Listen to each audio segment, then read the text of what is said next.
శ్రీ పార్వతీ కళ్యాణము. శ్రీ విబుడాత్మ నేత్ర సరసీరుహ పూజనునర్చి ఏ మహాదేవుని సుప్రసాద నియంతిగోని సర్వసుపర్వ చక్ర రాక్షావహమైన చక్రము సుధాంశుడికెవ్వని జంది దక్షశా పావంది నొందే నట్టి సదాయాత్ము శివున్ పరమాత్మన్ గొల్చెదన్. శ్రీ మహావిష్ణువు తన నేత్ర పద్మాలతో పూజించగా సమస్త దేవతా సమూహాన్ని రక్షించే చక్రాన్ని ఇచ్చిన తననాశ్రయించిన దక్షుని శాపం నుంచి చంద్రునికి విముక్తిని కల్పించిన గొప్ప దయామయుని పరమాత్ముని శివుణ్ణి నేను కొలుస్తాను. వాగర్థవివ సంప్రౌక్త వాగర్థ ప్రతిపత్తయే జగతౌ పీతరౌ వందే పార్వతీ పరమేశ్వరౌ. పాఠకుల మనసులను ఆకర్షించే శబ్దార్థములు సిద్ధించుటకై శబ్దార్థములకు అధిదేవతలు లోకాలకు తల్లిదండ్రులైన ఆది దంపతులైన పార్వతీ పరమేశ్వరులకు నేను నమస్కరిస్తున్నాను. మన ప్రాచీన పురాణ ఇతిహాస ధర్మశాస్త్రాలలో అన్ని కాలాలకు చెందిన స్త్రీ పురుషులందరికీ మేలుని కలిగించే విశేషములైన అంశాలెన్నో ఉన్నాయి.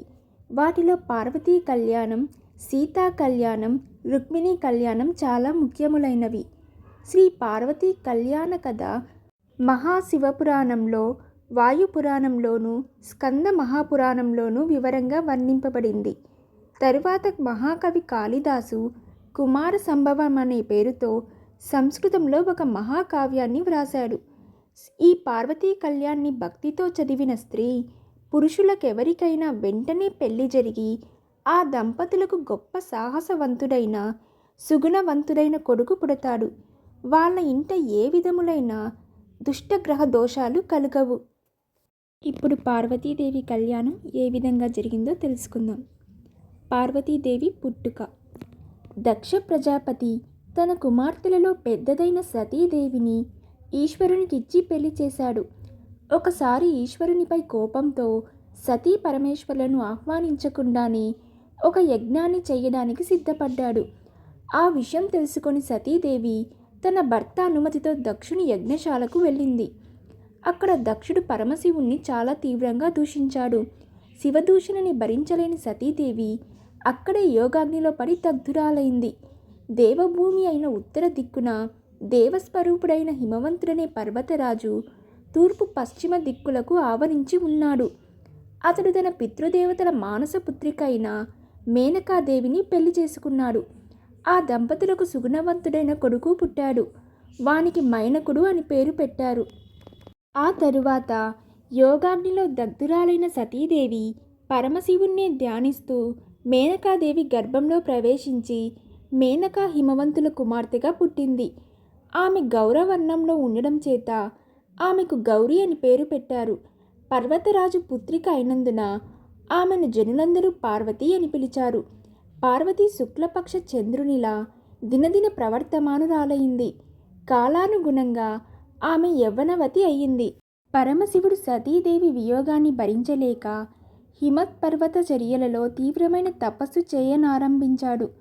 ఆ విషయాన్ని తెలుసుకొని హిమవంతుడి పరివారంతో పాటుగా తన కుమార్తెను వెంట పెట్టుకొని ఈశ్వరుడు తపస్సు చేసే ప్రదేశానికి వెళ్ళి ఆయనకు పరిచర్యలు చెయ్యమని స్వయంగా తన కుమార్తె అయిన పార్వతిని నియమించాడు.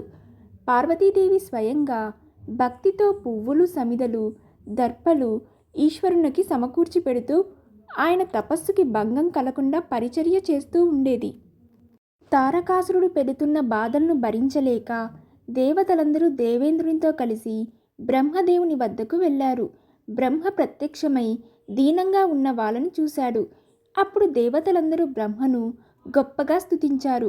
బ్రహ్మదేవ, సృష్టికి ముందు ఒక్కడవే అయిన నీవు సత్వ రజసోత్తమ గుణాలను కలిగి మూడింటిని విభజించి భేదస్వరూపుడైన నీకు నమస్కారము. నీవు జలమందుంచిన వీర్యము వలన చరాచరాత్మకమైన విశ్వము ఆవిర్భవించింది. అందుచేతనే నిన్ను ప్రపంచమునకు కారణుడవని చెబుతున్నారు. నీవే బ్రహ్మ, విష్ణు, మహేశ్వరులను సృష్టించి సృష్టి స్థితి సంహారములకు కారణుడవయ్యావు. స్త్రీ పురుషులను సృష్టించాలనే కోరికతో నీ దేహభాగాలే తల్లిదండ్రులని చెబుతున్నారు. బ్రహ్మదేవ, నిన్ను నీవే సృష్టించుకుంటున్నావు, నిన్ను నీవే తెలుసుకుంటున్నావు. నీలో నీవే లయమవుతున్నావు. ఇతరుల ఆపేక్ష నీకు కొంచెం కూడా లేదు. నీవు ద్రవస్వరూపుడవు, కఠిన స్వరూపుడవు, స్థూలము సూక్ష్మము, కార్యము కారణము, అణువుల్లో అణువుగా మహత్తులకు మహత్తుగా ఉంటున్నావు. ముందుగా ఓంకారాన్ని కలిగి, తాను దాత్తా స్వరాలను కలిగి, యజ్ఞము పనిగా స్వర్గము ఫలితంగా కలిగిన వేదాలకు నీవే కారకుడవు అవుతున్నావు. భోగ మోక్షాల రూపమైన నిన్ను ప్రకృతికి సాక్షివైన పరమాత్మవు అని చెబుతున్నారు. నీవు పితృదేవతలకే తండ్రివి, దేవతలకు దేవుడవు, పరమున కంటే పరమైన వాడవు. నీవే హవ్యము, నీవే హితవు, నీవే యజమానివి. భోజ్యము భోక్త భుజింపజేసేవాడవు నీవే, నీకంటే రెండవది లేదు. ఈ విధమైన దేవతల యథార్థ స్తోత్రానికి సంతోషించిన బ్రహ్మ దేవతలను అనుగ్రహించి పరా పశ్యంతి మధ్యమ వైఖరి అనే 4 విధాలైన భాష 4 ముఖాల నుంచి వెలువడింది. దేవతల యోగక్షేమాలను అడిగాడు. వాళ్ళ ముఖాలు కాంతి విహీనములై ఉండడానికి కారణాన్ని అడిగాడు.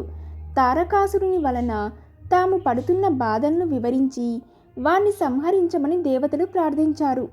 అప్పుడు చెప్పాడు బ్రహ్మ, మీ కోరిక నెరవేరుతుంది, కానీ నేను వాణ్ణి సంహరించలేను. వాణ్ణి నేనే వృద్ధి పొందించాను. విషవృక్షాన్నైనా తానే పెంచి తానే నరుకుట తగినది కాదు కదా. వాణ్ణి చంపడానికి ఈశ్వరేతస్సు నుంచి పుట్టినవాడే సమర్థుడవుతాడు, కానీ మరెవ్వనికి సాధ్యం కాదు. ఈశ్వరేతస్సుని పార్వతీ మాత్రమే భరింపగలదు. అందువలన ఇనుము అయస్కాంతము చేత ఆకర్షింపబడినట్లు శివునకు పరిచర్యలు చేస్తున్న పార్వతీ మనస్సును పరమేశ్వరుడు ఆకర్షించేటట్లుగా ప్రయత్నించండి. ఆ పార్వతీ పరమేశ్వరుల కుమారుడు మీకు సేనాని అవుతాడు. ఈ విధంగా చెప్పి బ్రహ్మ అంతర్ధానం చెందాడు. దేవతలు కూడా కార్యాన్ని చక్కపెట్టడానికి దేవలోకానికి వెళ్ళిపోయారు. అప్పుడు దేవేంద్రుడు పరమేశ్వరుని మనస్సును చలింపజేయగల శక్తి మన్మధునికి మాత్రమే ఉందని నిశ్చయించి మనసులో తలుచుకున్నాడు. వెంటనే మన్మధుడు స్త్రీల కనుబొమ్మల వంటి అందమైన ధనస్సుని భుజంపై ధరించి లేత మామిడి మొగ్గను బాణంగా పట్టుకొని వసంతునితో కలిసి ఇంద్రుని ఎదుటకు వచ్చాడు. దేవేంద్రుడు మన్మధుని చాలా గౌరవించి తన సింహాసనంపై కూర్చుండబెట్టుకొని, మిత్రమా, నాకు వజ్రాయుధము నీవు 2 అస్త్రములు. వజ్రాయుధము తపశ్శాలుల విషయంలో మందమైనది, నీవనే అస్త్రము సర్వకార్యములలోనూ సమర్థమైనది, కార్యసాధనమైనది. నీ బలం నాకు తెలుసును, కావున నాతో సమానుడవైన నిన్ను దేవకార్య సాధనకై వినియోగిస్తున్నాను. తపస్సులో నిమగ్నుడై ఉన్న పరమేశ్వరుణ్ణి పార్వతి సేవిస్తున్నది. దేవతలను మిక్కిలిగా బాధించే తారకాసుని చంపగల శక్తి ఈశ్వరేతస్సు నుంచి పుట్టిన వానికే ఉన్నది. అందువలన ఈశ్వరుని మనసు పార్వతీని ఆకర్షించినట్లుగా నీ బాణాన్ని ప్రయోగించు. ఈ పనిలో నీకు వసంతుడు సహాయుడవుతాడు. ఈ పని పార్వతీదేవి వలన కావలసినది అయినప్పటికీ బీజమే అంకురము కారణమైనప్పటికీ ఉత్పత్తి కంటే ముందు నీరు ప్రధానమవుతుంది. నీవి పనికి ప్రధానుడవు. నీ బాణప్రయోగం లేకుండా పరమశివునకు పార్వతీని చూడాలనే ఆసక్తి కూడా కలగదు. నీ వలన నీకు కలిగే కీర్తిని గురించి నేను చెప్పనక్కర్లేదు. ఎందుకంటే యాచించే వాళ్ళు దేవతలు, పని 3 లోకాల వాళ్ళది. పని నీ బాణం చేత మాత్రమే సిద్ధిస్తుంది. నీ పరాక్రమం విచిత్రమైనది. ఈ విధములైన దేవేంద్రుని ఆజ్ఞాపూర్వకములైన మాటలు విని మన్మధుడు తన భార్య అయిన రతీదేవి స్నేహితుడైన వసంతునితో కలిసి శివుని తపోభూమికి వెళ్ళాడు. వసంతుడు ప్రకృతినంతను ఫలింపచేశాడు. అయినప్పటికీ నందీశ్వరుని ఆజ్ఞ వలన అడవి నిశ్చలమైపోయింది. దేవదారు చెట్టు మొదట అరుగుపై పులితోలు పరుచుకొని సమాధిలో కూర్చున్న మహేశ్వరుణ్ణి మన్మధుడు చూశాడు. ఈ ఈశ్వరుడు వీరాసనంలో ధ్యానం చేస్తున్నాడు. పాములతో జలను పైకెత్తి పట్టుకున్నాడు. జపమాలను చేతిలో ధరించాడు. ప్రాణాయామం చేస్తూ ఉన్నాడు. అంతలో వనదేవతలైన చెలికత్తెలతో పువ్వులు మొదలైన వాటిని పట్టుకొని వస్తున్న పార్వతీని మన్మధుడు చూశాడు. పార్వతీదేవి పరమశివుని దగ్గరకు వచ్చింది. అదే సమయంలో ఈశ్వరుడు తన తేజస్సును సాక్షాత్కరింప చేసుకొని యోగాన్ని విడిచిపెట్టాడు. నంది శివునకు నమస్కరించి సేవాభావంతో పార్వతీ వచ్చిన విషయాన్ని చెప్పాడు. పార్వతీదేవి చెలికత్తెలు తాము తెచ్చిన పువ్వులను శివుని పాదాల దగ్గర పెట్టారు. పార్వతీదేవి కూడా తన జడలో ధరించిన పువ్వులు జారునట్లుగా వంగి నమస్కరించింది. అప్పుడు శివుడు ఆమెను సవతి పోరులేని ప్రియుణ్ణి భర్తగా పొందుమని ఆశీర్వదించాడు. మన్మధుడు వాళ్ళిద్దరినీ దగ్గరగా చూశాడు. తాను పూల బాణాన్ని ప్రయోగించడానికిదే సమయమని నిశ్చయించుకొని తన వింటి నారిని సంధించాడు. పార్వతీదేవి తామర పూసల తావలాన్ని శివుని చేతికి ఇచ్చింది. ఆ దండని అందుకోవడానికి శివుడు తీసుకోవడానికి సిద్ధపడ్డాడు. మన్మధుడు బాణాన్ని వింటికి సంధించాడు. అతడు బాణాన్ని ప్రయోగించే లోపులోనే శివునిలో కొంచెం ధైర్యం తగ్గి తన 3 కళ్ళతోనూ ఎర్రని పెదవిగల పార్వతీ ముఖాన్ని చూశాడు. పార్వతీదేవి కూడా ఒళ్ళంతా పులకరించగా సిగ్గుతో ముఖాన్ని అడ్డంగా తిప్పుకున్నది. అంతలో జితేంద్రియుడైన శివుడు తన మనసు చలించడానికి కారణమేమిటా అని నలువైపులా చూశాడు. అప్పుడు ఎడమకాలిని వంచి బాణాన్ని ప్రయోగించడానికి సిద్ధంగా ఉన్న మన్మధుణ్ణి చూశాడు. వెంటనే శివుని 3వ కంటి నుంచి అగ్నిజ్వాలలు బయటికి వచ్చాయి. ఆ జ్వాలలు దేవతలు వారించే లోపులోనే మన్మధుణ్ణి దహించి వేశాయి. తన భర్త కాలిపోవడాన్ని చూసిన రతీదేవి మూర్ఛపోయింది. తన తపస్సునకు అడ్డుపడిన పార్వతీ నుంచి దూరంగా వెళ్ళిపోవాలని ప్రమదగణాలతో పాటుగా అంతర్ధానం చెందాడు. పార్వతి తనకు చెలికత్తెల ఎదుట అవమానం జరిగిందని భావించి తన తండ్రి ఇంటికి వెళ్ళిపోయింది. తన కళ్ళెదుటనే మన్మధుడు కాలిపోవడం చూసిన పార్వతి శివునిచే తన కోరిక నెరవేరకపోవడాన్ని తలుచుకొని తన రూపాన్ని తానే నిందించుకుంది. ప్రియుడు గుర్తించని అందము వ్యర్థమైనది కదా అని నిరాశపడింది. ఏ విధమైన దోషం లేని అందమైన శరీరాన్ని పొందడానికి తపస్సు చేయాలని నిశ్చయించుకుంది. సగము శరీరాన్నిచ్చే భర్తను పొందడానికి తపస్సు మాత్రమే సాధనమని అనుకున్నది. తన కూతురి నిశ్చయాన్ని తెలుసుకున్న మీనాదేవి ఉమా అని పలికింది. తల్లి వద్దు, అందుచేతనే పార్వతిని ఉమాదేవి అని పిలుస్తున్నారు. తల్లి, దిరిసన పువ్వు వలె అతి కోమలమైన నీ శరీరం రాతి వంటి మిక్కిలి కఠినమైన తపస్సుని భరించలేదు. స్థిరమైన నిశ్చయం కలిగిన పార్వతి మనసును మేనక మరలించలేకపోయింది. పట్టుదల గల మనసును లోతునకు ప్రవహించే నీటిని ఎవ్వరూ నిరోధించలేరు కదా.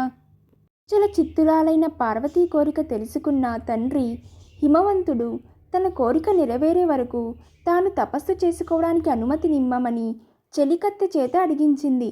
హిమవంతుడు తన కుమార్తె పట్టుదలకు సంతోషించి ఆమె తపస్సు చేయడానికి అంగీకరిస్తూ ఒక విశాలమైన శిఖరం మీద ఆమె తపస్సు చేయడానికి తగిన ఏర్పాట్లు చేయించాడు.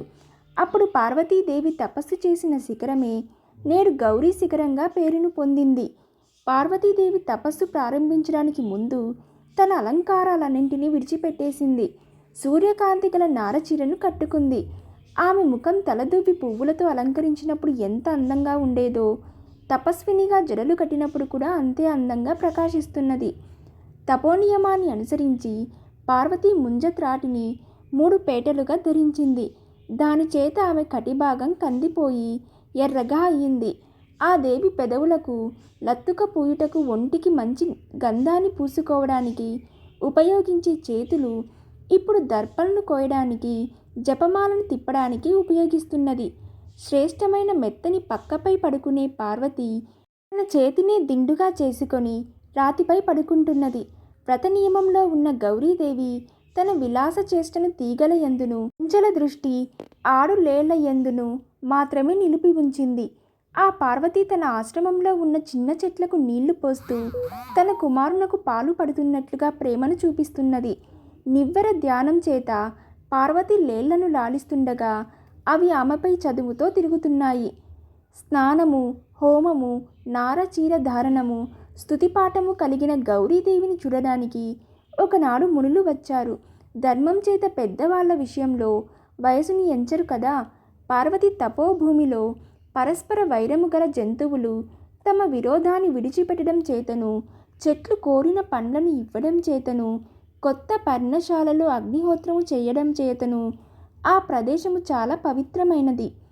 తాను చేస్తున్న తపస్సు వలన ఫలితం సిద్ధించిందని గ్రహించిన పార్వతి తన కోమలమైన శరీరాన్ని లెక్క చెయ్యక కఠినమైన తపస్సునకు సిద్ధపడింది. ఆ దేవి గ్రీష్మకాలంలో 4 దిక్కులలోనూ ఉన్న అగ్నులతో పాటుగా 5వ అగ్నిగా సూర్యుని తేజస్సు చేత వెలుగుతూ పంచాగ్ని తపస్సు చేసింది. ఆ విధంగా తపించబడిన పార్వతి ఆయా చితంగా లభించిన నీళ్లను, చంద్రకిరణాలను మాత్రమే ఆహారంగా స్వీకరిస్తూ తపస్సు చేసింది. పంచాగ్ని మధ్యలో తపించిన ఆమె శరీరంపై తొలకరి జల్లులు పడడం చేత కొంత ఉపశమనం కలిగింది. మొదటి వర్షపు నీటి బిందువులు ముందుగా ఆమె కనురెప్పలపై పడి పెదవి మీదకు జారి క్రమంగా నాభిలోనికి ప్రవేశించింది. క్రమంగా జడివాన కురిసినప్పుడు ఆ పార్వతి రాతి మీద పడుకోగా ఆమె తపస్సునకు సాక్ష్యము వలె మెరుపులు మెరిశాయి. పుష్యమాస రాత్రులలో మంచు పడుతుండగా చల్లని నీటిలో నిలిచి చక్రవాక పక్షులను చూస్తూ ఉన్నది. లోకంలో ఎండిపోయి రాలిన ఆకులను తినుట గొప్ప తపస్సు అని చెబుతారు. కానీ పార్వతి అలా ఎండిన ఆకులని తినకుండా తపస్సు చేయడం వలన ఆమెను పురాణము తెలిసిన వాళ్ళు అపర్ణ అని పిలిచారు. తామర తూడు వలె మృదువైన ఆమె శరీరము ఈ విధంగా ఎండకు ఎండి, వానలో తడిసి, చలికి వణికి మహాముల తపస్సులను అతిక్రమించింది. ఆయా బ్రహ్మచారి రూపంలో శివుడు వచ్చుట.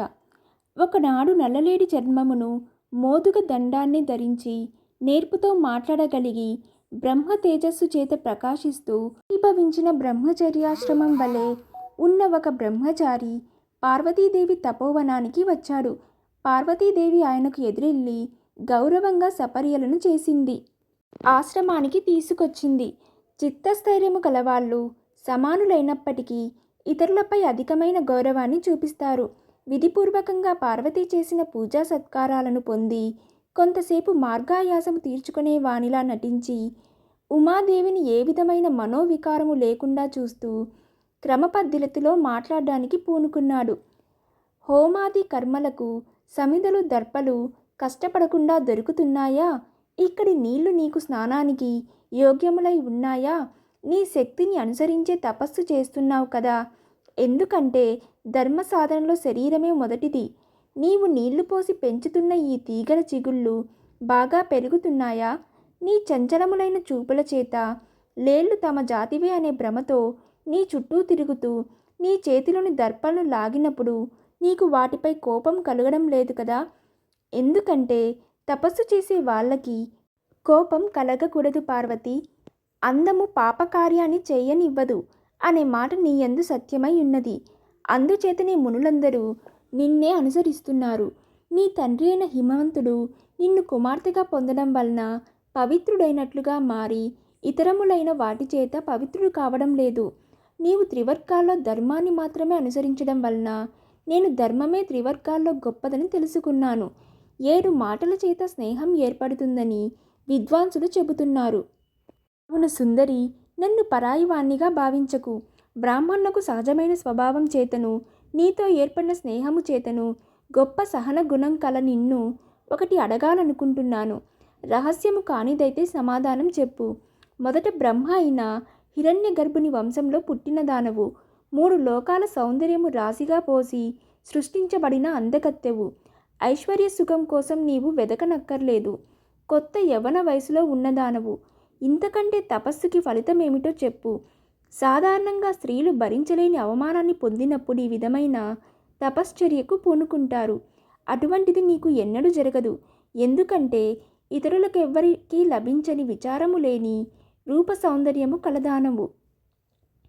నీ తల్లిదండ్రుల వలన నీకెటువంటి అవమానము కలగదు. ఇంకా ఇతరుల వలన ఏ విధంగానూ అవమానం జరగదు. పాము పడగపై ఉన్న మణిని పొందడానికి ఎవడు సాహసించడు కదా. యవ్వనంలో ధరించవలసిన ఆభరణాలను విడిచిపెట్టి ముసలితనంలో ధరింపవలసిన నారబట్టలను ఎందుకు ధరించావో చెప్పు. చంద్రుడు నక్షత్రాలతో కూడిన రాత్రి సమయంలో సూర్యోదయానికి అర్హమవుతుందేమో చెప్పు. స్వర్గాన్ని కోరి తపస్సు చేస్తున్న దానివైతే నీ శ్రమ వ్యర్థమే. ఎందుకంటే నీ తండ్రి నివాస భూములే దేవతా విహార స్థలాలు. లేదా వరుని గురించి తపస్సు చేస్తున్న దానివైతే ఇక తపస్సు చాలించు.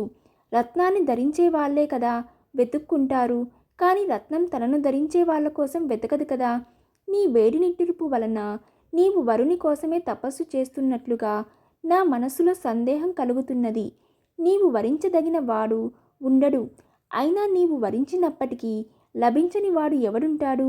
ఆహా, నిన్ను ఇంతగా కష్టపెడుతున్నా ఆ యువకుడెవడో కానీ తన సౌందర్య గర్వంతో మోసపోయాడని నేను భావిస్తున్నాను. ఇటువంటి స్థితిలో నిన్ను చూసిన మనసున్న వానికైనా మనసు మండుతుంది. ఓ గౌరీ, ఎంతకాలం నీవిలా కష్టపడతావు? ఇంక నీ తపస్సు చాలించు. నేను కూడా తపస్సు చేసిన వాడినే. కావాలంటే నా తపస్సులో సగభాగాన్ని నీకు ఇస్తాను. దానివలన నీవు కోరిన ప్రియుణ్ణి పొందవచ్చును. అతడెవడో నాకు చెప్పు అని ఈ విధంగా బ్రహ్మచారి అయిన బ్రాహ్మణుడు అడగ్గా సిగ్గుతో తాను చెప్పలేక పక్కనున్న తన చెలికత్తె వైపు క్రీగంటితో సైగ చేసింది. పార్వతీ తపః కారణాన్ని చెప్పుట. అప్పుడా పార్వతీ చెలికత్తె బ్రహ్మచారితో చెప్పింది. విద్వాంసుడా, మా పార్వతీని గురించి తెలుసుకోవాలని నీకు కుతూహలంగా ఉన్నది. చెబుతాను విను. ఈమెను దేవేంద్రుడు మొదలైన సంపన్నులైన నలుదిక్పాలకులు పెళ్లి చేసుకోవడానికి సిద్ధపడినప్పటికీ వాళ్ళని తిరస్కరించి రూపం చేత జయింపశక్యం కానివాడు, మన్మధుణ్ణి జయించినవాడు అయిన మహేశ్వరుణ్ణి భర్తగా పొందదలచి తపస్సు చేస్తున్నది. పూర్వము మన్మధుడు ప్రయోగించిన బాణాన్ని ఈశ్వరుడు హూంకారంతో కోపించగా అది వెనక్కి వచ్చి ఈ పార్వతీ గుండెలో గాఢంగా నాటుకున్నది. అప్పటి నుంచి తండ్రి ఇంట మదనావస్థను పొందిన పార్వతి నుదుటిపై చందనాన్ని పూసుకున్నప్పటికీ ఒక్కనాడు కూడా ఉపశమనాన్ని పొందలేదు. మంచుతో గడ్డగట్టిన రాతి పలకపై పడుకోగా ఈమె శరీరపు వేడికి ఆ మంచు పలక కరిగిపోయింది, కానీ ఈమెకు చల్లదనం కలగలేదు. తన ప్రియుని చిత్రాన్ని పటంలో గీసి, ప్రియుడా, నీవు అన్నీ తెలిసిన వాడివని పండితులు చెబుతున్నారు. మరి నీపైన మనసు నిలిపిన నన్నేల నీవు తెలుసుకోలేకపోతున్నావు అని ప్రశ్నించేది. రాత్రి 3 జాములు మెలకువ ఉండి 4వ జామున క్షణకాలం కన్నులు మూసి శివుడు వచ్చి వెళ్ళిపోతున్నట్లుగా కలగని నీలకంఠ, ఎక్కడికి వెళ్ళిపోతున్నావు అని పలవరిస్తూ మేల్కునేది. జగన్నాథుడైన ఆ పరమేశ్వరుణ్ణి ఎన్నటికీ చూడలేక తండ్రి అనుమతి తీసుకొని తపస్సు చేయాలనే ఆలోచనతో మాతో కలిసి ఈ తపోవనానికి వచ్చింది.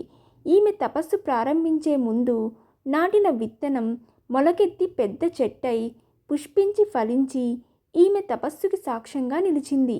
కానీ ఈమె కోరిక మాత్రం ఇంకా మొలకెత్తనైనా లేదు. తపస్సు చేత కృషించిపోయిన పార్వతిని చూస్తున్న మాకు ఎండిపోయిన నాగటి చేలులా, తడిపిన దేవేంద్రునిలా దుర్లభుడైన ఈశ్వరుడెన్నడూ అనుగ్రహిస్తాడో మేము తెలుసుకోలేకపోతున్నాను. ఈ విధంగా పార్వతీ హృదయాన్ని రహస్యం లేకుండా చెప్పిన చెలికత్తె మాటలు విని బ్రహ్మచారి, నీ చెలికత్తె చెప్పిన మాట నిజమేనా అని అడిగాడు. అప్పుడు పార్వతి నమస్కరించి జపమాలని మోచేతిలో వేసుకొని సిగ్గుపడుతూనే బ్రహ్మచారితో చెప్పింది. వేద విధుల్లో శ్రేష్ఠుడా, నీవు విన్నదంతా నిజమే. ఉన్నత పదవిని పొందడానికి తపస్సే తగిన సాధనం కదా. కోరికలకు పొందరాని విషయం లేదు కదా. పార్వతీ మాటలు విని బ్రహ్మచారి, ఆ మహేశ్వరుడు చాలా అమంగళము అయిన అలవాట్లు కలవాడని తెలిసి కూడా మళ్ళీ వానినే వరిస్తున్నావు. వానిని గురించి ఆలోచించి నీ ప్రయత్నాన్ని విడిచిపెట్టు. వస్తువుని పొందాలనే పట్టుదల గల పార్వతి మంగళప్రదమైన వివాహ కంకణం ధరించిన నీ చేతిని పాములను కడియముగా ధరించిన శివుడు తన చేతితో మొదటిసారిగా పట్టుకున్నప్పుడు నీవు ఏ విధంగా ఓర్చుకోగలవు? నూతన వధువుగా కలహంస గుర్తులు కలిగిన నీ పట్టు చీర కొంగుని రక్తంతో తడిసిన ఏనుగు చర్మంతో ముడిపెట్టడం తగినదేమో నీవే ఆలోచించు. గొప్ప రాజభవనంలో పువ్వులు పరిచిన నేలపై పడే నీ కాలి పారాణి గుర్తులు వెంట్రుకలతో వెదజల్లబడిన శ్మశానంలో ఉండడానికి శత్రువు కూడా సహించలేడు. ముక్కంటి వక్షస్థలాన్ని పొందడం సులభమే, కానీ అతని వక్షస్థలంపై ఉన్న చితాభస్మం మంచి గంధం పూత కలిగిన నీ వక్షస్థలానికి అంటుకుంటుంది. పార్వతి, ఇంతకంటే నవ్వుల పాలయ్యే విషయం మరొకటి ఉంది. పెళ్లి కూతురిగా పుట్టపుటేనుకపై ఊరగవలసిన నీవు ముసలి ఎద్దుపై ఎక్కి తిరగడం చూసిన ప్రజలందరూ నవ్వుతారు. ఇంతకు ముందే శివునాశ్రయించిన చంద్రుని గురించి, ఆయనను పెళ్లి చేసుకోదలిచిన నిన్ను గురించి విచారించవలసి వస్తుంది. పార్వతి, శివునిలో వరసకు ఉండవలసిన లక్షణాల్లో ఏ ఒక్కటైనా ఉన్నాయేమో ఆలోచించు. శరీరపు అందాన్ని చూస్తే వంకర కన్నులు, పుట్టుక ఎటువంటిదో ఎవరికీ తెలియదు. దిగంబరత్వమే అతని సంపదను తెలియజేస్తుంది. అందువలన ఈశ్వరుణ్ణి పెళ్లి చేసుకోవాలనే ఆలోచనను విడిచిపెట్టు. లక్ష్మణురాలైన నిన్ను అటువంటి చెడు లక్షణాలు గల ఈశ్వరునకు సంయోగము తగినది కాదు. శ్మశానంలో ఉన్న మరణశిలకి, యజ్ఞశాలలో ఉన్న యావస్తంభానికి చేసే వేదిక పూజని చెయ్యరు కదా. ఈ విధంగా శివుని గురించి తిరస్కారంగా మాట్లాడిన బ్రహ్మచారితో పార్వతీదేవి కోపంగా చెప్పింది, నిజంగా ఈశ్వరుని పరమార్థాన్ని తెలిసిన వాడవు కావు. అందుచేతనే నాతో ఈ విధంగా మాట్లాడావు. లోక సమాన్యము కాని కారణము హింపలేని మహాత్ముల గురించి అవివేకులు ఈ విధంగానే ద్వేషిస్తారు. ఆపదలకు ప్రతీకారం గాని, సంపదలను కోరుకున్న వారు గాని మంచి గంధం మొదలైన సుగంధ ద్రవ్యాలను, అలంకారాలను స్వీకరిస్తారు. ఏ విధమైన కోరికలు లేని ఈశ్వరునకు వీటితో పనిలేదు. ఈశ్వరుడు దరిద్రుడైనప్పటికీ సంపదలన్నింటికీ కారణమవుతున్నాడు. శ్మశాన నివాసి అయినప్పటికీ 3 లోకాలకు అధిపతి అవుతున్నాడు. భయంకర రూపం కలిగినప్పటికీ శివుడు అని చెబుతున్నాడు. శివుని నిజసత్వాన్ని ఎవరు ఎరుగరు. శివుడు ఆభరణాలను ధరిస్తాడు, పాములను ధరిస్తాడు, ఏనుగు చర్మాన్ని ధరిస్తాడు, పట్టుబట్టని ధరిస్తాడు, పుర్రెను పట్టుకుంటాడు, బాలచంద్రుణ్ణి ధరిస్తాడు. విశ్వమూర్తి అయిన శివుని శరీరం ఇలా ఉంటుందని నిర్ధారణ చేయలేనిది. శివుని శరీర స్పర్శ చేత చితాభస్మం పరిశుద్ధిని కలిగిస్తుంది. కావునే ఆయన తాండవం చేసినప్పుడు రాలిన భస్మాన్ని తలపై ధరించడానికి దేవతలు తన కిరీటాలను పూనుకుంటారు. మదపు టేనుగుపై ఊరేగుతూ వచ్చే దేవేంద్రుడు ఎద్దుపై ఎక్కి వచ్చే శివుణ్ణి చూసి ఏనుగు దిగి శివుని పాదాలకు తన శిరస్సుతో నమస్కరిస్తున్నాడు. ఓ ఈ బ్రాహ్మణ, నష్ట స్వభావం చేత శివునిలో అన్ని దోషాలని చెప్పబోయి ఒక్కటి మాత్రం నిజమే చెప్పావు. శివుడైన బ్రహ్మ పుట్టుటకు కారకుడైన పరమశివుని పుట్టుకను తెలుసుకోవడం ఎవ్వరికీ సాధ్యం కాదు. ఇంక నీతో వాదన చాలు. ఆ పరమశివుడు నీవు చెప్పినట్లే ఉండుటుగాక. నా మనస్సు అతనిపై లగ్నమై ఉంది. స్వేచ్ఛగా సంచరించే వాళ్ళు ఇతరుల మాటలను వినరు. చెలులారా, ఇతడు ఇంకా ఏదో మాట్లాడడానికి వాని పెదవులను కదుపుతున్నాడు. మహాత్ములను దూషించిన వాళ్లే కాక ఆ దూషణలు విన్నవాళ్ళు కూడా పాపాత్ములే అవుతారు. వీనిని నివారించండి, లేదా నేనే ఇక్కడి నుంచి వెళ్ళిపోతాను అని చెప్పి పార్వతి అక్కడి నుంచి లేచినప్పుడు ఆమె పవిట జారింది. అప్పుడు ఈశ్వరుడు నిజరూపంతో పమిట కొంగును పట్టుకున్నాడు. ఆమె వెనక్కు తిరిగి చూసి ఒళ్ళంతా చెమటతో తడవగా ఉన్నదై ముందుకు వెళ్ళడానికి ఎత్తిన కాలిని ఎత్తినట్లే ఉంచింది. ప్రవాహానికి కొండని అడ్డుపడిన నదిలా పర్వతపుత్రిక ముందుకు వెళ్ళడానికి ఎత్తిన కాలిని అలాగే ఉంచివేసింది. ముందుకు వెళ్ళలేక, అక్కడ నిలువలేక బొమ్మలా ఉండిపోయింది. అప్పుడు ఈశ్వరుడు, సుందరాంగి, నీ తపస్సు చేత నన్ను నీవు కొన్నావు. నేటి నుంచి నేను నీ పాద సేవకుడను అని చెప్పాడు. ఆ మాటలు విని పార్వతి తాను తపస్సు వలన పొందిన కష్టాన్ని మర్చిపోయింది. కష్టము ఫలించగానే తిరిగి కొత్త శక్తి పుడుతుంది. తన తండ్రి కన్యాదానం చెయ్యగా తనను భార్యగా స్వీకరింపుమని పార్వతి తన చెలికత్తె చేత శివునకు చెప్పించింది. పార్వతీ మాటలకు శివుడు అంగీకరించి సప్త మహర్షులను స్మరించాడు. తపస్సు చేత తేజోవంతులైన సప్త మహర్షులు అరుంధతీ దేవితో కలిసి నలువైపులా ప్రకాశింపచేస్తూ శివుని వద్దకు వచ్చారు. ఆ మహర్షులు ముత్యాల జంధ్యాలను ధరించి బంగారపు నార వస్త్రాలను కట్టుకొని రత్నాల జపమాలను చేతిలో పట్టుకొని విరాజిల్లుతున్నారు. సూర్యుడు తన గుర్రాలను కిందకు దింపి తన రథానికి ఉన్న జెండాను వంచి సప్త మహర్షులకు అరుంధతికి నమస్కరించాడు. ప్రళయకాలంలో లోకాలన్నీ నశించినప్పుడు శ్రీ మహావిష్ణువు ఆదివరాహ రూపంలో భూదేవితో పాటుగా ఈ మహర్షులను కూడా తన కోరలతో పైకెత్తి పట్టుకున్నాడు. ప్రపంచ కారణుడైన బ్రహ్మ తరువాత మిగిలిన సృష్టి చేయడం వల్ల ప్రాచీనులైన కృష్ణ ద్వైపాలనాథులు ఈ మహర్షులను ప్రాచీనులైన బ్రహ్మలని స్తుతించారు. జన్మాంతర ఫలితాలను అనుభవిస్తున్నప్పటికీ ఆ మహర్షులు ఇంకా తపస్సు చేస్తూనే ఉన్నారు. అటువంటి మహర్షుల మధ్యన తన భర్తని చూస్తూ వస్తున్న అరుంధతీదేవి ఆ ఋషుల తపఃఫలాన్ని సిద్ధింపచేసే దేవతలా ప్రకాశిస్తున్నది. శివుడు ఆ మహర్షులనందరినీ సమాన భావనతోనే గౌరవించాడు. పరమశివునకు అరుంధతిని చూడగానే తాను కూడా భార్యను పొందాలనే కోరిక ఎక్కువైంది. పతివ్రతులైన భార్యలే సాధనకు మూలమైన వాళ్ళు. శివునకు భార్యను పొందాలనే కోరిక కలగగా మన్మధునికి ఉపశమనం కలిగింది. సాంగముగా 4 వేదాలను అధ్యయనం చేసిన ఆ మహర్షులు సంతోషంతో జగద్గురువైన పరమశివునితో చెప్పారు, మేము వేదాలు నియమపూర్వకంగా అభ్యసించినందుకు, విధి ప్రకారంగా హోమం చేసినందుకు, మేము చేసిన తపస్సుకు నేడు మాకు ఫలితం సిద్ధించింది. జగత్ప్రభువైన నీవు మమ్మల్ని స్మరించడం వలన మా కోరిక సిద్ధించింది. నిన్ను మనస్సులో కలిగిన వాడే పూజ్యుడైనప్పుడు నీ మనసులో ఉన్నవాళ్ళు పూజ్యుల్లో శ్రేష్ఠులవుతున్నారు. ముందే మేము సూర్యచంద్రుల కంటే ఉన్నత స్థానాన్ని పొంది ఉన్నాము. ఇప్పుడు నీవు మమ్మల్ని స్మరించడం వలన ఇంకా ఉన్నతమైన స్థానాన్ని పొందిన వాళ్ళమయ్యాము. గొప్ప ఆదరణము, తమ గుణాలలో విశ్వాసము కలిగించుట చేత మేము నీచే గౌరవాన్ని పొంది మేము గొప్పవాళ్ళముగా భావించుకుంటున్నాము. నీవు మమ్మల్ని స్మరించినందువల్ల వచ్చిన సంతోషాన్ని నీకు చెప్పాము. విరూపాక్ష, అంతర్యామివైన నీకు మేము ఏమి చెప్పగలము?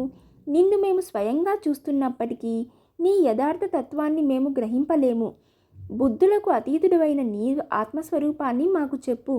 సృష్టి స్థితి సంహారాలలో ఈ రూపం దేనికి సంబంధించినది? సరే, నీ స్వరూప విషయాన్ని అలా ఉంచు. ప్రభు, నీవు స్మరించగా వచ్చిన మేము చెయ్యదగిన కార్యాన్ని ఆదేశించండి. అప్పుడు ఈశ్వరుడు చెప్పాడు, ఏ విధమైన కార్యమైనను నా స్వార్థము కోసం కాదని మీరెరుగుదురు. నేను 8 మూర్తులలో ఈ స్వరూపాన్ని పొందానని మీకు తెలిసినదే కదా. అటువంటి నేను వర్షం కోసం దేవేంద్రుని ప్రార్థించిన చాతక పక్షిలా దేవతల శత్రువైన తారకాసుని సంహరించడానికి సంతానాన్ని పొందుమని నన్ను ప్రార్థించారు. అందువలన యజమాని హోమాగ్ని సృష్టించడానికి చంద్రకర్ణని కోరినట్లుగా పార్వతీదేవి యందు నేను పుత్ర సంతానాన్ని పొందాలనుకుంటున్నాను. మీరు హిమవంతుని దగ్గరకు వెళ్ళి నాకు పార్వతీనిచ్చి పెళ్లి చేయవలసిందిగా కోరండి. పెద్దలు కుదిర్చిన సంబంధములకు విరోధములు ఉండవు. మహోన్నతుడైన స్థిరమైన వాడు, భూభారాన్ని వహిస్తున్న హిమవంతుడు చాలా పూజనీయుడు. వానితో సంబంధము నాకు శ్రేష్టమైనది. లోకంలో ఋషులు చెప్పిన మాటలే ఆచారములవుతున్నాయి. కాబట్టి హిమవంతునితో ఏ విధంగా మాట్లాడాలో మీకు నేను చెప్పనక్కర్లేదు. పూజ్యురాలైన అరుంధతీదేవి కూడా అక్కడ కార్యాన్ని నిర్వహిస్తుంది. సాధారణంగా వివాహ విషయంలో స్త్రీలే సమర్థులై ఉంటారు. అందువలన మీరు వెంటనే కార్యసిద్ధికై ఓషధి ప్రస్థపురాణానికి వెళ్ళండి. మళ్ళీ మనం ఈ మహాకోశాతీరంలోనే కలుసుకుందాము. యోగులకు ఆద్యుడైన పరమేశ్వరుడే భార్యను కోరుతున్నాడని తెలుసుకున్న ఋషులు తాము భార్యలతో కూడి ఉన్నందుకు సిగ్గుని విడిచిపెట్టారు. అప్పుడు చాలా మంచిదని చెప్పి ఆకాశ మార్గంలో ఓషధి ప్రస్థపురాణానికి వెళ్ళిపోయారు. పరమేశ్వరుడు కూడా తాను ముందుగా నిర్దేశించిన స్థలానికి వెళ్ళిపోయాడు. మహర్షులు ఆకాశ మార్గంలో చాలా వేగంగా ఓషధి ప్రస్థపురాణానికి వెళ్ళారు. ఆ పట్టణం అకాల పట్టణం కంటే సంపన్నమైన స్వర్గలోకంలా ఉంది. మహర్షులు ఆ పట్టణాన్ని చూసి స్వర్గం కోసం చేసే పుణ్యకార్యాలు మోసమని భావించారు. ద్వారపాలకులు ఆ మహర్షులను చూస్తూ ఉండగానే వాళ్ళు హిమవంతుని మందిరానికి వెళ్ళారు. హిమవంతుడి పూజా ద్రవ్యాలతో మహర్షులకు ఎదురు వెళ్ళి స్వాగతించాడు. స్వయంగా మహర్షులను సత్కరించిన తరువాత హిమవంతుడు తానే దారి చూపుతూ అంతఃపురానికి తీసుకెళ్లాడు. అక్కడ ఋషులను కర్రలతో చేయబడిన ఉన్నతాసనాలపై కూర్చోబెట్టి తానొక ఆసనంపై కూర్చొని మహర్షులతో చెప్పాడు, ఊహించని మీ దర్శనం నాకు మేఘం లేని వర్షంలాగాను, కనిపించని పువ్వులు పండ్లుగాను తోస్తున్నది. మీ అనుగ్రహం వలన నేను మూఢుడు జ్ఞాని అయినట్లుగా, ఇనుము బంగారమైనట్లుగా, భూమి నుంచి స్వర్గానికి వెళ్ళినట్లుగా భావిస్తున్నాను. సత్పురుషులు నివసించిన ప్రాంతాన్ని తీర్థమని చెబుతారు.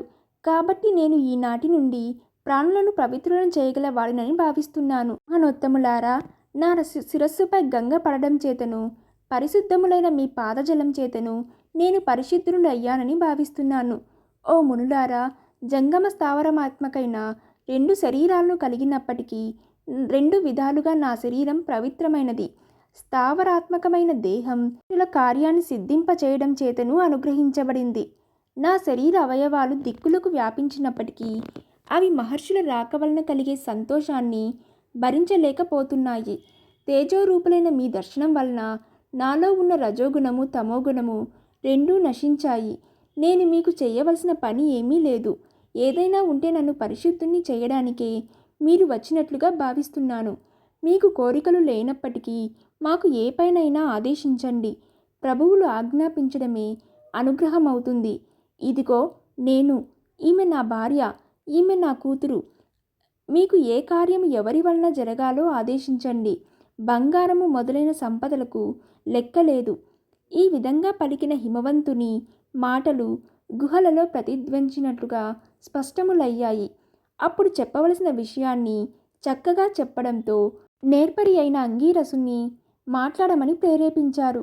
అంగీరసుడు హిమవంతునితో చెప్పాడు, నీవు కోరిన దానిని ఇవ్వడానికి చాలా సమర్థుడవు. ఇంతకంటే గొప్ప వాటిని ఇవ్వగలవు. నీకు శిఖరం లాగానే నీ మనసు కూడా చాలా ఉన్నతమైనది. నిన్ను స్థావర స్వరూపుడైన విష్ణువని చెబుతున్నారు. ఇది యుక్తమే. చరాచర ప్రాణకోటికి నీ గర్భము నిలయంగా ఉంది. రసతల పర్వతమును నీవు భరించకపోతే శేషుడు తామర తూండ్ల వలె మృదువైన తన పడగలతో భరించలేడు. ఎడతెగక సముద్రాల చివరి వరకు వ్యాపించిన నీ కీర్తులను జీవనదులై ప్రవహిస్తూ సముద్రాల్లో కలిసే నదులను పవిత్రములవడం చేత లోకులందరినీ పవిత్రులను చేస్తున్నాయి. గంగా నది విష్ణు పాదం నుంచి పుట్టడం వలన కొనియాడబడుతూ ఉన్నట్లుగా నీ శిరస్సుపై పడి అలాగే కీర్తింపబడుతున్నది. అడ్డంగాను పైకి క్రిందికి వ్యాపించే స్వభావం కలిగిన విష్ణువునకు గల త్రివిక్రమ రూపం నీకు స్వభావం చేతనే సిద్ధించింది. యజ్ఞభాగాన్ని పొందేవాళ్ళు మధ్యలో స్థానాన్ని పొందినందువలన నీ వలన బంగారుమయమైన ఉన్నత శిఖరం గల మేరు పర్వతుని ఔన్నత్యం వ్యర్థమైపోయింది. నీలో కఠినత్వాన్ని అంతను స్థావరమైన రూపాన్ని శరీరంలోనే ఉంది. కానీ నీ జంగమ రూప శరీరము మాత్రము సజ్జనులను ఆరాధించడంలో వినయవంతమైంది. అందువలన మేము వచ్చిన కారణాన్ని విను. ఆ పని నీదే. కళ్యాణముల బోధనల వలన ఈ విషయంలో కొంత భాగాన్ని మేము కూడా పొందుతున్నాము. అనిమాది గుణములతో కూడి ఇతర పురుషులను తాకని గొప్పదైన ఈశ్వర శబ్దము అర్ధచంద్రుని ధరించి ఉంది. పరస్పర సామర్థ్యములు గల భూమి మొదలైన అష్టమూర్తుల చేత ఈ విశ్వం గుర్రములచే మార్గములో బండి భరిస్తున్నట్లుగా భరింపబడుతున్నది. తత్వవేత్తలు తమ దేహాల్లోనే వెతుకుతారు. విద్వాంసులు జన్మరహితమైన స్థానము కలవానిగా చెబుతారు. అటువంటి విశ్వకర్మలకు సాక్షి అయిన మహేశ్వరుడు మా ద్వారా నీ కుమార్తెను కోరుతున్నాడు. శబ్దముతో అర్థము వలె నీ కుమార్తెను ఆయనకు ఇవ్వడానికి యోగ్యమైనది. మంచి భర్త చేతిలో ఉంచిన కన్య మాత్రమే తండ్రికి దుఃఖాన్ని కలిగించదు. చరాచరమైన ప్రాణి సమూహమంతకు తండ్రి అయిన పరమశివుణ్ణి పెళ్లి చేసుకోవడం వలన నీ కుమార్తె జగన్మాత అవుతుంది. దేవతలందరూ నీలకంఠునకు నమస్కరించిన తరువాత ఆయన భార్య అవడం వలన నీ కుమార్తె పాదాలకు నమస్కరిస్తారు. పర్వతరాజా, ఉమాదేవి వధువు, నీవు దాతవు. అడిగే వాళ్ళం ఈ మేము. వరుడు సాక్షాత్తు పరమేశ్వరుడు. ఇది నీ వంశాభివృద్ధికి చాలును కదా. ఇతరులను స్తుతించక ఇతరులచే స్తుతించబడేవాడు, ఇతరులకు నమస్కరించక తాను ఇతరులచే నమస్కరింపబడువాడు అయిన పరమేశ్వరుణ్ణి నీ కుమార్తె ద్వారా బంధువు అవడం చేత నీవు గురువునకే గురువవుతావు. ఈ విధంగా దేవర్షి చెబుతుండగా తండ్రి పక్కన తలవంచి లీలా విలాసముగా పార్వతీదేవి పద్మపు రేకులను లెక్కపెడుతూ ఉంది. హిమవంతుడు తన కోరిక నెరవేరిన వాడైనప్పటికీ మేనాదేవి వైపు చూశాడు. సాధారణంగా గృహస్థులు కుమార్తె పెళ్లి విషయంలో తమ భార్యతో కన్నులతోనే చూస్తారు. మేనకాదేవి కూడా తన భర్తకిష్టమైన ఆ కార్యమంతా తనకిష్టమే అన్నట్లుగా తలూపింది. పతివ్రతలే విషయంలోనైనా భర్తని అనుసరిస్తారు కదా. అంగీరసుని మాటలకు ఇదే సమాధానం అన్నట్లు శుభముగా అలంకరించుకున్న కుమార్తె చేతిని హిమవంతుడు పట్టుకొని, తల్లి రా, ప్రపంచ రూపుడైన శివునకు భిక్షగా నిశ్చయించబడిన దానవయ్యావు. యాచించే వాళ్ళు మునులు. నాకు గృహస్థ ఫలితం సిద్ధించింది. ఈ విధంగా కుమార్తెతో చెప్పి హిమవంతుడు మహర్షులతో, త్రిలోచనుని భార్య మీకు నమస్కరిస్తున్నది అని చెప్పాడు. మహర్షులు హిమవంతుని మాటలకు సంతోషించి పార్వతీదేవికి వెంటనే ఫలించే ఆశీర్వచనాలు పలికారు. అరుంధతీదేవి సిగ్గుపడుతున్న పార్వతీదేవిని తన తొడలిపై కూర్చోబెట్టుకున్నది. కూతురిపైన ఉన్న ప్రేమ చేత మేనాదేవి దుఃఖిస్తుండగా, ఇంతకు ముందు వేరొక భార్య లేని పరమేశ్వరునకు నీ కుమార్తె భార్య అవుతుందని ఓదార్చింది. హిమవంతుడు మహర్షులను పెళ్లి ముహూర్తం ఎప్పుడని అడగ్గా నేటికి 4వ రోజున అని చెప్పారు. వాళ్ళు హిమవంతుని అనుమతిని పొంది తిరిగి పరమశివునకు చెప్పడానికి ఆకాశ మార్గంలో వెళ్ళారు. పరమేశ్వరుడు కూడా పార్వతీని పొందాలనే కుతూహలంతో 4 రోజులు అతి కష్టంగా రోజులు గడిపాడు. రోజుల తరువాత హిమవంతుడు శుక్లపక్షంలో లగ్నం నుంచి సప్తమ స్థానంలో చంద్రుడు ఉండగా బంధువులతో కలిసి కన్యాదానం చేయడానికి దీక్షను పొందాడు. పార్వతీదేవిపై అభిమానంతో పట్టణంలోని ప్రతి ఇంటిలోనూ పెళ్లి సంబంధములైన మంగళకరములైన పనులు చేస్తున్నారు. అంతఃపురము పట్టణము అంతా ఒకటే అన్నట్లుగా పెళ్లి అలంకరణలు జరిగాయి. మందార పుష్పాలతో రాజమార్గాన్ని అలంకరించారు. పట్టు వస్త్రాలతో నగరమంతా జెండాలను నిలబెట్టారు. బంగారపు తోరణాలతో అలంకరించారు. ఆ పట్టణం స్వర్గశోభని పొందింది. అనేకులు కొడుకులు కూతుళ్ళు ఉన్నప్పటికీ భర్త ఇంటికి వెళ్ళిపోతుందనే బాధతో తల్లిదండ్రుల ఆమెపై ప్రేమ అధికమైంది. ఆ పార్వతీ ఆశీర్వచనాలను పొందుతూ బంధుజనుల ఒడిలోకి చేరింది. ఒకరు అలంకరించిన తరువాత వేరొకరు ఈ విధంగా బంధువులందరూ తమ తమ ఒడిలో కూర్చోపెట్టుకొని అలంకరించారు. ఉత్తర ఫాల్గుని నక్షత్రంలో చంద్రుడుండగా ప్రాతకాల ముహూర్తంలో పార్వతిని పెళ్లి కూతురుగా పుణ్యవంతులైన బంధు స్త్రీలు అలంకరించారు. ఆ గౌరీదేవిని తెల్లని ఆవపిండితో లేత గరికలను నూరి నలుగు పెట్టి అభ్యంగన స్నానం చేయించారు. తరువాత స్త్రీలందరూ పార్వతిని పెళ్లి కూతురిగా గొప్పగా అలంకరించారు. పార్వతి ముత్తైదులకు నమస్కరించగా వాళ్ళు అఖండమైన పతి ప్రేమను పొందుమని దీవించారు. మహాశివుడు కూడా నంది భుజాన్ని ఆలంబనం చేసుకొని శార్దూల చర్మాన్ని కప్పిన ఎద్దుపై ఎక్కి ప్రయాణమయ్యాడు. సప్తమాతృకలు తమ తమ వాహనాలపై శివుణ్ణి అనుసరించారు. తరువాత ప్రమదగణాలు శూలాలను ధరించి మంగళతూర్య నాదాలతో అనుసరించారు. శివునకు సూర్యుడు కర్మ నిర్మించి ఇచ్చిన గొడుగునిచ్చాడు. తరువాత మొదటి బ్రహ్మ అయిన చతుర్ముఖుడు శ్రీవత్సలాంచుడైన విష్ణువు సాక్షాత్తు ఆ మహాదేవుని సమీపానికి జయశబ్దాలు చేస్తూ వచ్చారు. ఇంద్రాది లోకపాలకులు శుభలక్షణాలైన వస్త్రాభరణాలు ధరించి శివునకు నమస్కరించారు. మహాదేవుడు వారినందరినీ యథారీతిగా గౌరవించాడు. వాళ్ళందరికంటే ముందుగా సప్తమహర్షులు నిలువగా చిరునవ్వుతో శివుడు ఈ వివాహ యజ్ఞానికి మీరు అధ్వర్యులుగా ప్రవర్తించండి కోరాడు. అందరూ ఆకాశ మార్గంలో ఓషధీ ప్రస్థ పురాణానికి చేరుకున్నారు. హిమవంతుడు దేవతల రాకలను తెలుసుకొని ఆనందంతో వస్త్రాలంకారాది సంపదల చేతను ఏనుగులతోనూ సపరివారంగా ఎదురు వెళ్ళి సాదరంగా దేవతలందరికీ స్వాగతం పలికి విడిది గృహానికి తీసుకెళ్లాడు.